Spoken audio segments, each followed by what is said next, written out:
So tell me a little bit about Pumla. Where are you from? What's your background? Where are you staying now? Well, Pumla is a lady that was born and bred in Khayelitsha in Cape Town. My parents originally they're from Transkei, but I was raised in the township Khayelitsha. Um, a little bit about myself. I grew up there. I didn't have much opportunities in terms of like the good education. I went to your normal public schools and all of that, but I like to say I'm pretty much self-made, and tourism has played a big impact in my life in terms of exposure, getting to meet a lot of people, job opportunities, and for me to realize that it's very important to try and better myself, every day in life. So it's pretty much played a huge role for me to be the Pumla that I am today. It's because of tourism. How did you get involved in tourism? I've always worked from a very young age. I was 16 years old when I had my first job. I used to work for a restaurant, like part-time. I would do like waitressing just to earn a bit of money. So I would say that it started back then, because that is part of tourism, right? So I've just always been exposed like to meeting people, serving people, service and all of that. So I worked in a restaurant when I was in high school, and I've been around South Africa. I've moved to Pretoria. That's where I studied a little bit. I was doing hospitality and catering just to, try and get more knowledge about the industry that I was in. And I came back to Cape Town, the mother city, because that's where I was born. So I love Cape Town. I have big love and passion about Cape Town. And so luckily I met this wonderful woman, Tony Sheena, when I was working for Luxottica. The retail is called Sunglass Hut. It's very well known worldwide. And we had a bit of chat, she told me about her business. I was not very much aware of the backpacking industry then, but I had a lot of knowledge about tourism and the hoteling industry and everything else, but backpacking, not so much until then. I feel like it was just meant to be because the timing was just perfect. And once we introduced ourselves, like to each other, I got to know her, and then I did my research about the backpacking industry, and I was interested. So that's when I then contacted her, and then I applied, and then that's when I shifted entirely. About 4.5 years ago, and then I went into the backpacking industry, which was something different, a little bit more wider, and I was exposed to more things within the industry of tourism. So that's how I ended up in the backpacking industry. So yeah. Why is backpacking? I've been to retail. I've been to yeah. I've done many jobs. So yeah, but up to date, I'm still employed at the backpack. So yeah. Okay, and why is backpacking an important part of tourism, do you think? It's a very important part of tourism because I think mostly like youth, which it's people who are traveling the most, and they bring the income into our country and all of that. They like the backpacking industry more.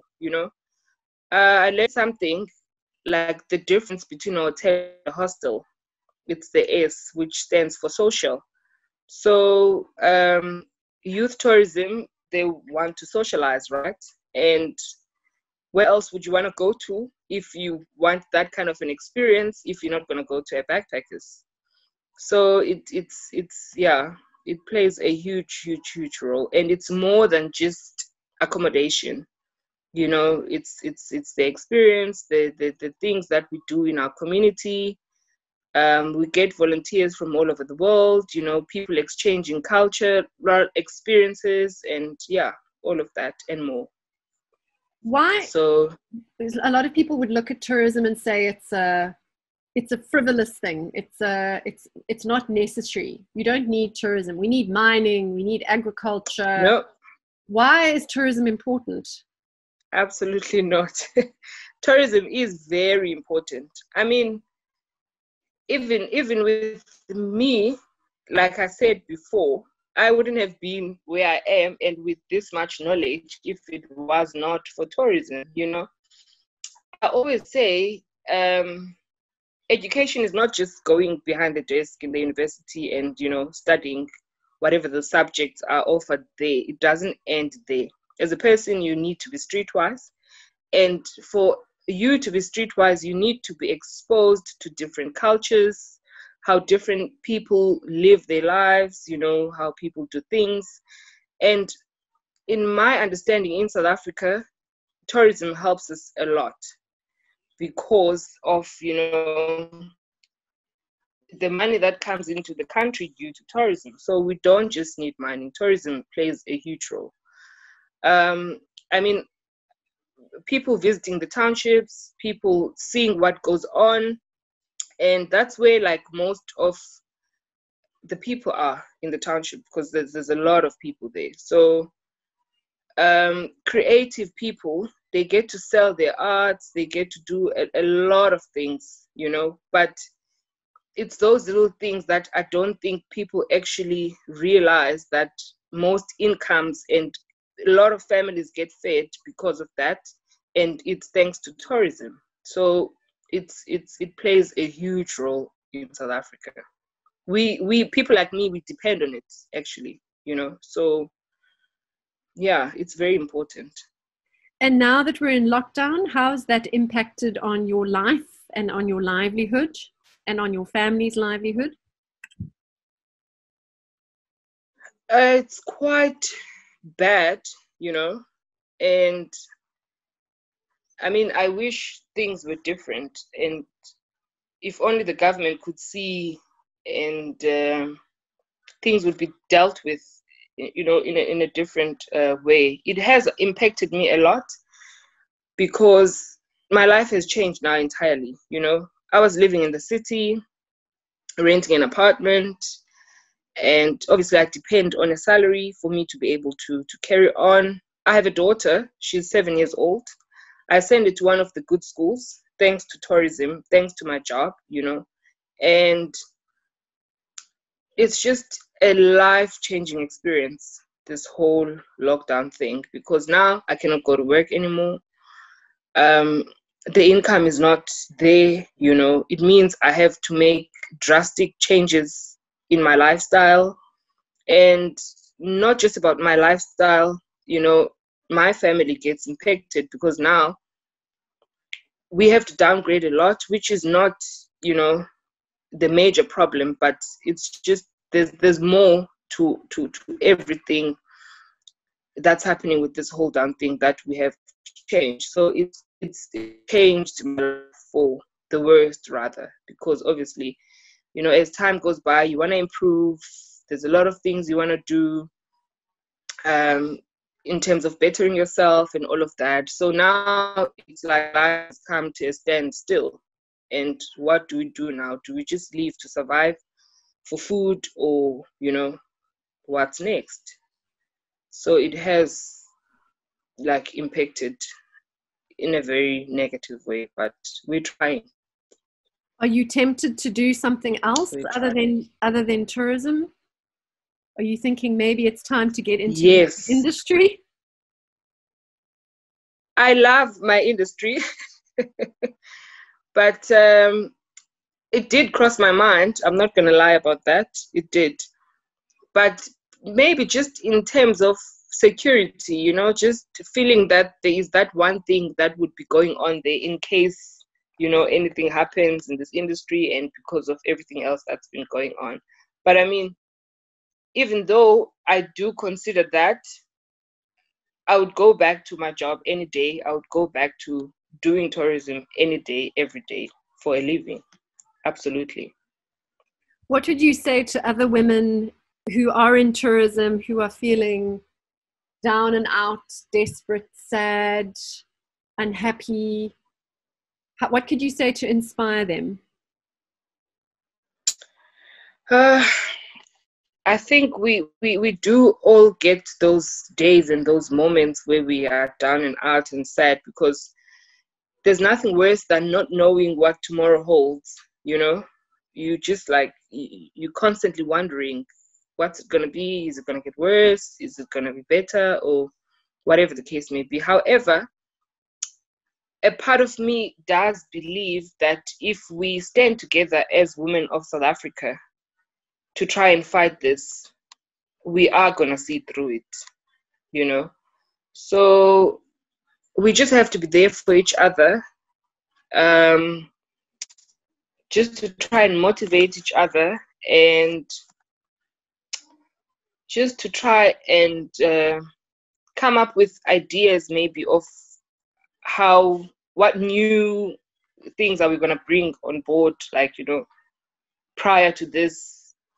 How are we going to deal with our new normal? Because obviously life is never going to be the same again. It's not just we're not going to wake up tomorrow morning and, you know, it's all over and we're back to our normal. We just have to figure out what our new normal is. So I would just love for everyone to, you know, not give up, have faith, and try to share the ideas for us to be able to be uplifted, and so for us to help, you know, to believe that there will be a better tomorrow, regardless of how different it's going to be. But I believe that there's hope for a change, you know, a good change at least.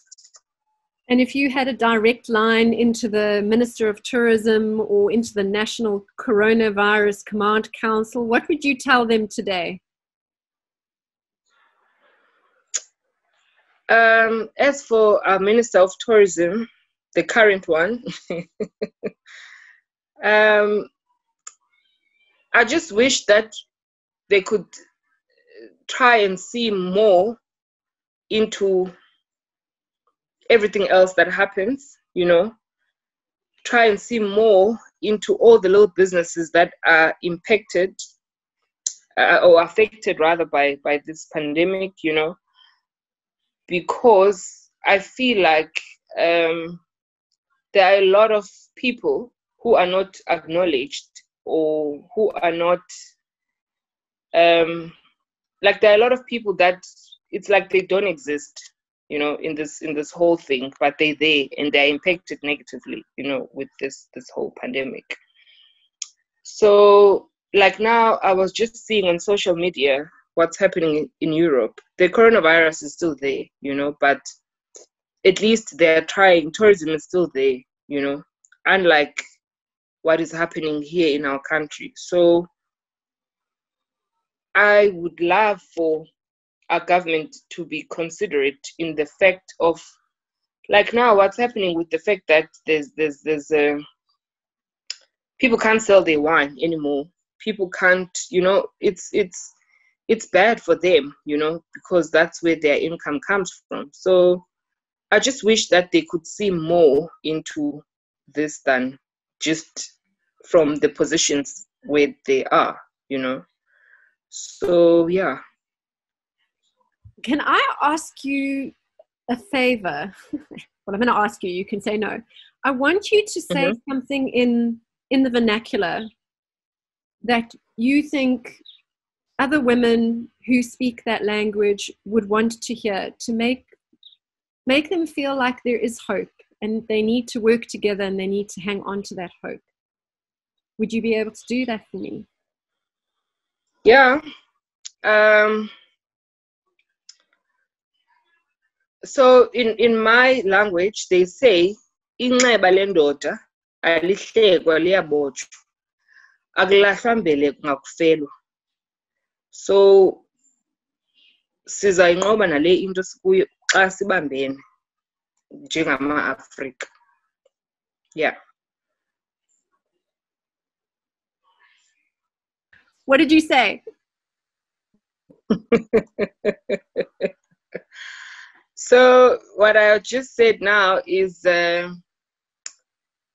when you are wounded, or when the next person is wounded, we don't laugh at them. We help them to tie the wound so that the wound can heal, you know. And we don't throw the towel of where we come from or forget about what we are about because of whatever pandemic that comes our way, you know. We must just unite together as Africans so that we can plan and have a better tomorrow.